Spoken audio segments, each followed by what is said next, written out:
Hello and welcome back. Today we are going to learn forms, labels and buttons. So let's get started. So click on File, New, select Windows VCL application and then save this. Before we save it, let's call it, right click on this, rename. You can call it Forms,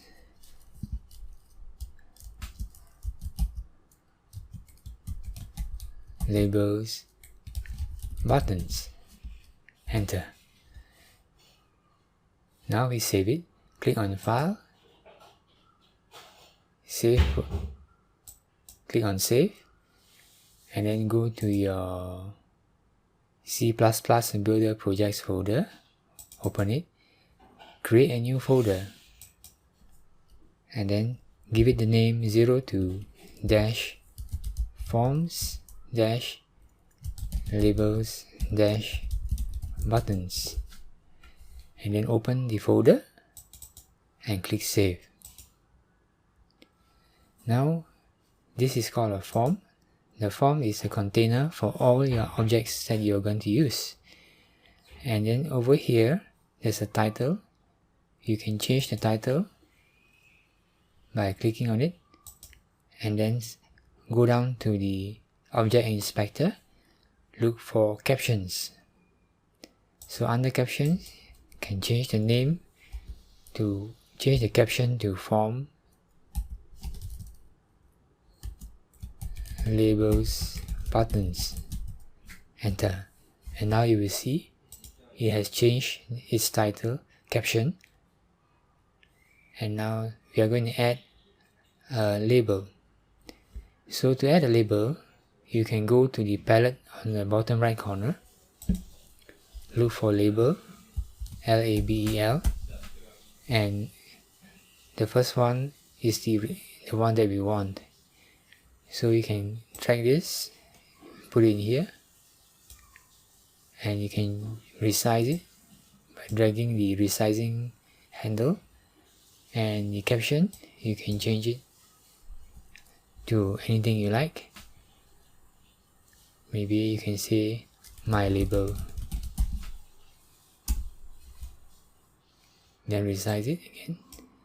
And you can change the font size by looking for the font property, and under here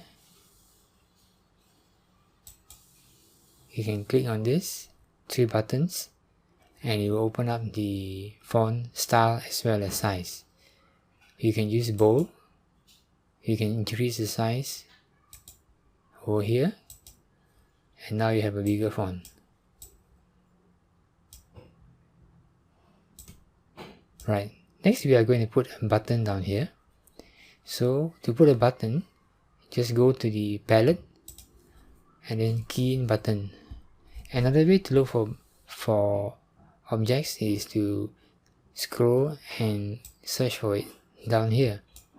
You can browse by clicking on the button to expand, and you can see some of the most commonly used components.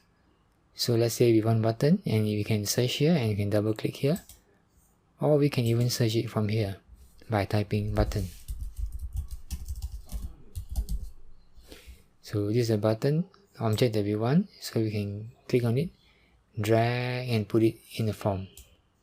So now we have a button. And then over here we can give the caption, change the caption by going to the property for the button. But before that, make sure you click on the button object. So if you click on the label object, you will see the property for the label. If you click on the button object, you will see the property for the button. And then over here we can select the caption button 1, and you can say maybe click me, like that. So now we have the button, and we can give it a new name if you want. So let's change the name. The name is the name that is going to be used in the code. So now it's called button 1, and normally we would like to call our buttons with the prefix btn and call it button, and then followed by the unique name of the button, click me in this case. So the reason why we put btn is so that when we are referring to it in code later, the name of the button will give us a clue that it is indeed a button. So same thing with the label. We can rename the label by clicking the label first, and then over here go to the name property and then give the name LBL followed by output, let's say. So now when we look at the prefix LBL, we know that it is a label. So that is done. Now we can start coding. So before that, let us try to run and see what this gives us. But let's set our configuration first. Over here, we can change the configuration to release. Double click on release. And now we can try to run it. Click on this to run. And it is building our project. And now it is running. And you can click on the button. Okay, so now we are going to write code so that when you click on the button, the label will change. So let's close this, stop this first, either here or clicking on this button to stop. And to write code for the button, we should first select the button and then go over here and then look for events. You have properties and you have events. So events is what happens when you click on an object. So in this case, the event that we are interested in is on click. So look for on click here and double click in the space here. So when you double click on the space, it will insert a new code for you called button click me click. So as you can see, it opens up the block of code for you to key in your instructions. So the button click me click is the name of the event. We call this the event handler because it handles the click event. Inside here we can write our code, and then this is called a function, and these are some of the signature.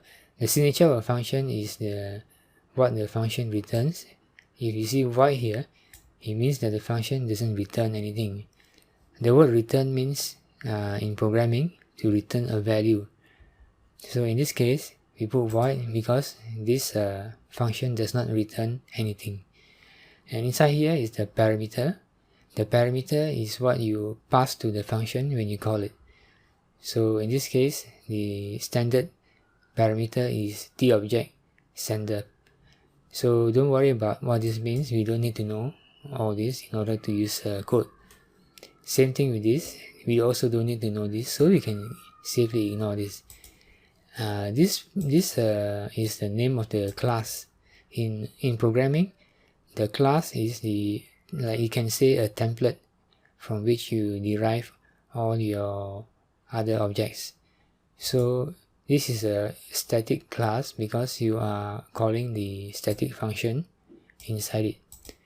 So the double dot here means a function. So this means that this function, button click me click, comes from this class. So that is the meaning of the double dot. Double dot means a function. So tform has a function called button click me click. So now we can write some code. So what we want to do is to write code to change the text. Let's try this again, run it again. So when we click on the button, we want to change the text shown on the label. So let's try that now. So let's go back to our code. We can go back to the design view form by clicking on the design here. So the unit.cpp is the source code, and the design is the user interface design. Unit.h is part of the file for the code. So every program has got a pair of code files, which is the name of the code itself, which is unit1.cpp, cpp for C++, and the corresponding header file, which ends with the .h extension. So you always see a pair of this like this. Every file cpp has got a corresponding header file which ends with .h. And then if this is a user interface, it will also have a design button for you to design your user interface. So now again we want to write the code here. Just now we did not save, so that's why we have to do this again. So select the button, go to the properties, and then click event, look for on click, and double click this. Okay, now we can write our code. So we want to refer to the label. So the label name is starting, if you remember your label, you can type it here, lbl output, and then you can put an arrow like this to refer to the property, and the property here that you want is caption. So type cap and you can see the cap caption has been found. So notice that when you press the arrow key, there is an IntelliSense. IntelliSense is the part of the feature of modern editor for writing code. It is able to predict what you are looking for and give you a possible list of text that you can use. So in this case we want caption, so we type C, A and P, and we find that it has been listed as the first one. So you can just double click on this to select that, and then now you can put caption equals to, and then you can select a new text for your caption and say, maybe you can say now yeah, it works, and semicolon. So notice this is an assignment operator in programming. It means that whatever is on the right, which in this case is a string, it will be assigned to whatever is on the left.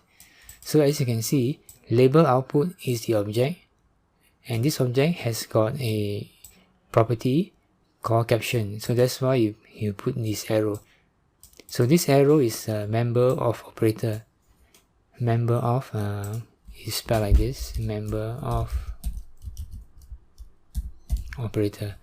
So caption is a member of this object which we created earlier. So now we can save this.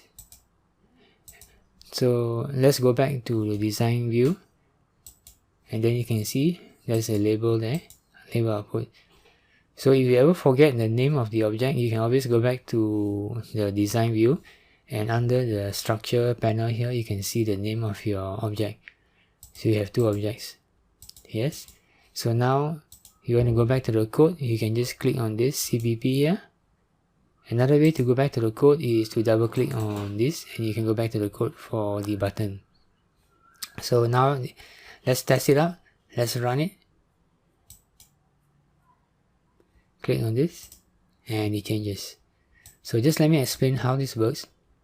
When you click on the button, you will trigger the event called click event, and the click event will be handled by your click event handler, which you define here. So when you click, the click event handler gets triggered, and it will run the code inside the block. And in programming, the block starts with the left curly bracket and ends with the right curly bracket. So curly bracket is spelled as curly bracket. Some people call it curly braces. It means the same thing. So just, and then in this case we have one instruction, and that instruction is to change the caption for this object to this new string. And notice that everything ends with a semicolon. In programming, semicolon denotes the end of a statement. So if you have multiple statements, every statement must end with a semicolon. So and any white space is ignored. You could have written your code like this as well, and it will still work. It will still work. Let's try it. So we close this and we run it, and it still works. Okay, so now we close it again and we save it one more time. Click save all. Click save all, and it will prompt you where to save.